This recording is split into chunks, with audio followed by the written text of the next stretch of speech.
आदरणीय किरणबाई महाराज बहिण वैशाली बहिणी, मी आणि उपस्थित असलेले भाई आणि बहिणी सर्वांचं मी या ठिकाणी स्वागत करतो. आपला विषय हा अध्यात्माचा आहे आणि अध्यात्माच्या विषयात वकील मी साधा वकील काय बोलणार आहे फार मोठा प्रश्न आहे. कारण कलियुगातलं सगळ्यात जिथं सत्याला न्याय मिळवण्यासाठी जास्तीत जास्त खोटं बोलायला लागतं त्या फील्डमध्ये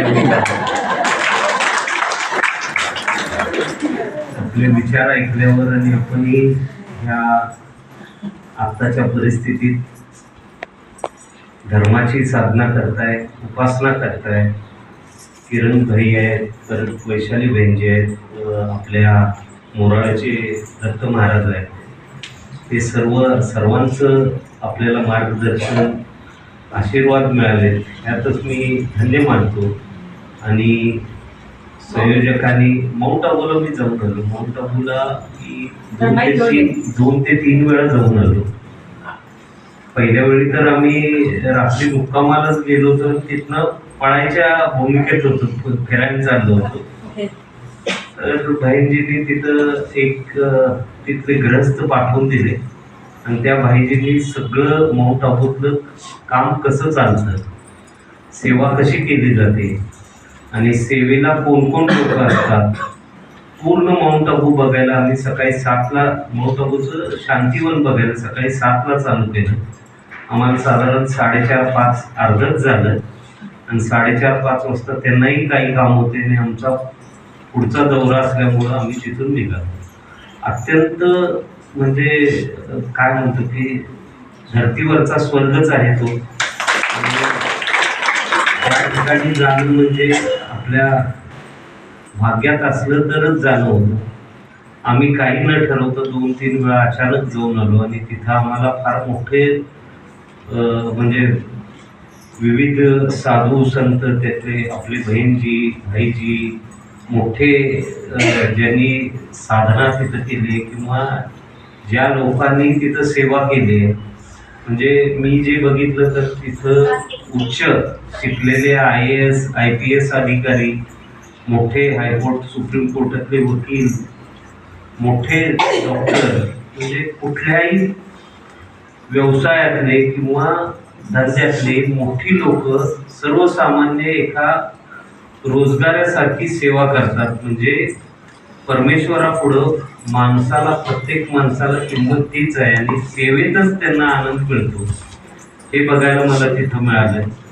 तिथं गेल्यामुळं माझ्या मनावर सुद्धा एक चांगला परिणाम झाला की माझा सुद्धा थोडा चिडका स्वभाव होता, तर शांती म्हणजे बोलताना सुद्धा शांतपणे बोलणं, एकमेकाशी प्रेमानं राहणं, या साध्या शिकवणी सुद्धा माझ्या थोडक्या काळात म्हणजे तिथल्या थोडक्या एक 8-10 तासाच्या सहवासात शांतीवनमध्ये मिळाले.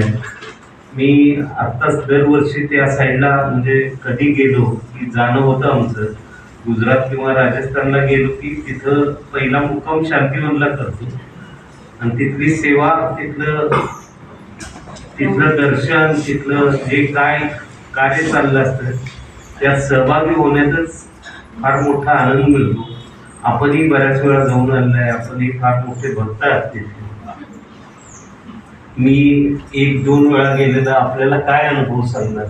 मला मिळालेले तिथं एक व्हायब्रेशन्स असतात, ते फार मोठी शांती मिळते आणि शांती मिळाली की आपला मेंदू चांगला चालतो. आपल्या डोक्यात जे 2 विचार असतात, वाईट विचार आणि एक चांगला विचार, आपलं डोकं हे नील असतं तेव्हा 50-50% एखादी गोष्ट, मी आता हे महाराज शेजारी बसते, त्यांची काही छेड काढू का, त्यांना मारू का, असा एक विचार आहे. दुसरा विचार काय असतो की हे फार मोठे संत आहेत, त्यांच्याकडनं आपल्याला काही शिकायला मिळते का, आपण यांच्याकडचे चांगले गुण घेऊ का. हा जो विचार आहे, चांगला विचार घ्यायचा असेल तर अशा मोठ्या तीर्थस्थळी जाऊन आपण नुसतं गेलो तरी फार मोठा आपल्याला आशीर्वाद मिळतो. संतांची संगत मिळते आणि संगतीमुळं आपल्याला सुद्धा पुण्याचं काम मिळतं. आपलं सुद्धा पुण्य आपण जे कलियुगात वाईट वळणाकडे जायची शक्यता असते त्यातनं वळून आपण पुण्याईच्या मार्गावर जातो. हे बघा, एक ग्लास मध्ये पाणी भरलेलं आहे, काचेचा ग्लास आहे, अर्धा ग्लास भरला आहे. संतांच्या सानिध्यात गेलं की काय दृष्टी येते की सर्वसामान्य माणूस काय म्हणणार, अरे काय हे अर्धाच ग्लास पाणी ठेवलं. संतांच्या सानिध्यात गेल्यावर अशी दृष्टी येते आपल्याला, बघा अर्धा ग्लास पाणी आहे आणि त्यात माझीही तहान भागू शकते, एखाद्या पक्षाची सुद्धा तहान भागू शकते.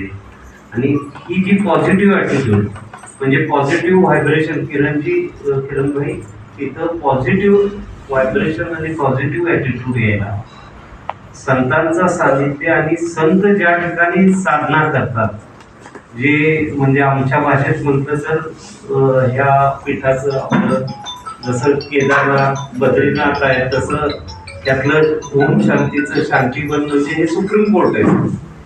आणि तिथं जाऊन चांगली म्हणजे चांगले विचार चांगले आचार मिळत असतील आणि याला काही खर्च नाही. आपल्याला कुठलंही तत्वज्ञान आता घ्यायचं असेल तर काय शिकायचं असेल तर त्याला फी भरायला लागते, ऑनलाईन शिकायचं असलं तरी फी भरायला लागते. तिथं हे संत आपली सेवा करतात आणि समाज घडवायचं काम करतात आणि ते सगळं आपल्याला विनामूल्य शिकवतात. आणि तिथं जाऊन त्यांची काय अपेक्षा असते की प्रत्येक माणसाच्या मध्ये चांगली भावना निर्माण व्हावी आणि त्यानं जगाची, आपल्या समाजाची, आपल्या शेजार पाजाराची सेवा करावी, एवढीच अपेक्षा आहे. प्रत्येक धर्माचं तत्व हेच आहे महाराज. आपलं दत्त संप्रदायात सुद्धा हेच म्हणते, माणसानं माणसाची सेवा करावी, भुकेल्याला दान द्यावे. आणि ह्या सर्व गोष्टीमुळं मला तर फार मोठा आत्मविश्वास तिथं मिळालेला आहे.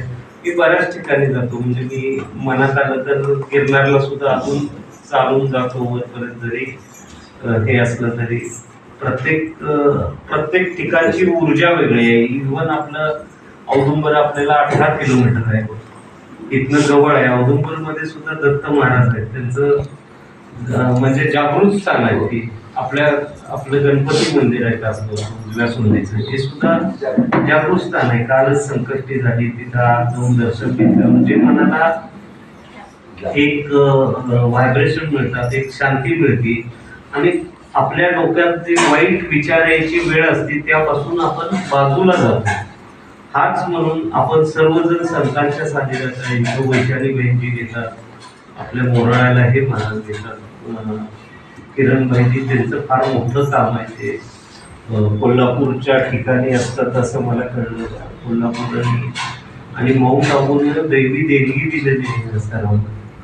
माऊंट आबू सारख्या ठिकाणी दिलवाडा हे तिथं वर मंदिर आहे साहेब, तिथं आम्ही जाऊन आलो पाहिजे. म्हणजे जैन धर्माचं फार मोठं 24 तीर्थंकरांचं ठिकाण होतं ते सगळ्यांच्या मूर्ती दिलवाडाच्या इथे. आणि त्या ठिकाणी माऊंट आबूला आणि वर म्हणजे गिरीश शिखर गुरु शिखर या ठिकाणी सुद्धा ह्या ओम शांतीचं स्थान आहे. म्हणजे एका पवित्र दत्ताचं स्थान आहे तिथं.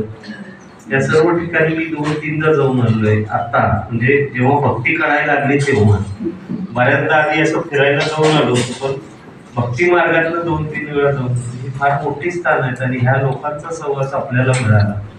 आज मला सुद्धा माझ्या ऑफिसच्या कार्यक्रमातनं हा कार्यक्रम होता म्हणून बोलवल्यामुळे मला यायला थोडा वेळ झाला, त्याबद्दल मी आपल्या सर्वांची माफी मागतो.